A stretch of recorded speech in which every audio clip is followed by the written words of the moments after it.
ಪ್ರಿಯರೇ, ದೇವರು ಒಳ್ಳೆಯವರು, ಒಳ್ಳೆಯದನ್ನೇ ಮಾಡುವವರಾಗಿದ್ದಾರೆ. ಯೇಸು ತಾನು ಯಾವ ಕುಟುಂಬದಲ್ಲಿ ಜನಿಸಬೇಕು ಅನ್ನೋದನ್ನು ಆಯ್ಕೆ ಮಾಡಿಕೊಳ್ಳೋದಕ್ಕೆ ಒಂದು ಅವಕಾಶವನ್ನು ಪಡೆದನು. ಅದು ಕೇವಲ ಯೇಸು ಸ್ವಾಮಿಗೆ ಮಾತ್ರ ಆ ಅವಕಾಶ ಪಡುವಂಥ ಹಕ್ಕಿತ್ತು. ಯೇಸು ಎಂಥ ಕುಟುಂಬವನ್ನು ಆರಿಸಿಕೊಂಡ್ರು ಅಂತಂದರೆ, ನಜರೇತ್ ಎಂಬ ಊರಿನಲ್ಲಿ ಯಾರಿಗೂ ಪರಿಚಯವಿಲ್ಲದ ಒಬ್ಬ ಬಡಗಿಯ ಕುಟುಂಬವನ್ನು ಆಯ್ಕೆ ಮಾಡ್ಕೊಳ್ತಾರೆ. ಯಾವ ಕುಟುಂಬವನ್ನು? ಬಡಗಿಯ ಕುಟುಂಬವನ್ನು ಆಯ್ಕೆ ಮಾಡಿಕೊಳ್ತಾರೆ. ಯೋಹಾನ 1ನೇ ಅಧ್ಯಾಯ 4:46 ನೀವು ನೋಡೋದಾದರೆ, ನಜರೇತಿನಿಂದ ಒಳ್ಳೆಯದೇನಾದರೂ ಬರುವುದುಂಟೋ? ಯೋಹಾನ 1:46 ನೋಡಿ. ಅದಕ್ಕೆ ನತಾಯೇಲನು ಅವನಿಗೆ, ನಜರೇತಿನಿಂದ ಒಳ್ಳೆಯದೇನಾದರೂ ಬರುವುದೋ ಅಂದಾಗ, ಫಿಲಿಪ್ಪಿ ಅವನಿಗೆ ಬಂದು ನೋಡು.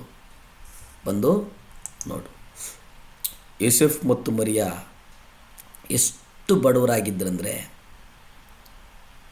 ಸರ್ವಾಂಗ ಹೋಮಕ್ಕೂ ಒಂದು ಕುರಿಯನ್ನು ಕೊಡುವುದಕ್ಕೂ ಸಹ ಅವರು ಶಕ್ತರಿರಲಿಲ್ಲ. ಲೂಕಾಪತ್ರಿಕೆ 2ನೇ ಅಧ್ಯಾಯ 22-24 ನೀವು ನೋಡಿ. ಯಾಜಕ ಕಾಂಡ 12:8 ನೀವು ನೋಡಿ. ಯಾಜಕ ಕಾಂಡದಲ್ಲಿ ಅವಳು ಕುರಿಮರಿಯನ್ನು ತರಲು ಅಶಕ್ತಳಾಗಿದ್ದಳು. ಅವಳು ಕುರಿಮರಿಯನ್ನು ತರೋದಕ್ಕೆ ಕುರಿಮರಿಯನ್ನು ತರೋದಕ್ಕೆ ಅಶಕ್ತಳಾಗಿದ್ದಳಂತೆ. ಲೂಕ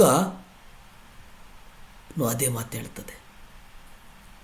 ದಹನ ಬಲಿಗಾಗಿ, ಒಂದು ಪಾಪದ ಬಲಿಗಾಗಿ, ಇನ್ನೊಂದು ಎಂಬಂತೆ 2 ಬೆಳವಗಳನ್ನು ಇಲ್ಲವೇ 2 ಪಾರಿವಾಳದ ಮರಿಗಳನ್ನು ತರಬೇಕು. ಮತ್ತು ಯಾಜಕನು ಅವಳಿಗಾಗಿ ಪ್ರಾಯಶ್ಚಿತ್ತ ಮಾಡಬೇಕು. ಆಗ ಅವಳು ಶುದ್ಧವಾಗುವಳು. ಪ್ರಿಯರೇ, ಮಾನವ ಜನ್ಮ ಗಮನಿಸೋದಾದರೆ ನಿಖರವಾಗಿ ನಾವ್ಯಾರು ನಮ್ಮ ಜನ್ಮಸ್ಥಳವನ್ನು ನಿಖರವಾಗಿ ಆಯ್ಕೆ ಮಾಡಿಕೊಳ್ಳುವಂಥ ಅವಕಾಶ ಇರಲ್ಲ.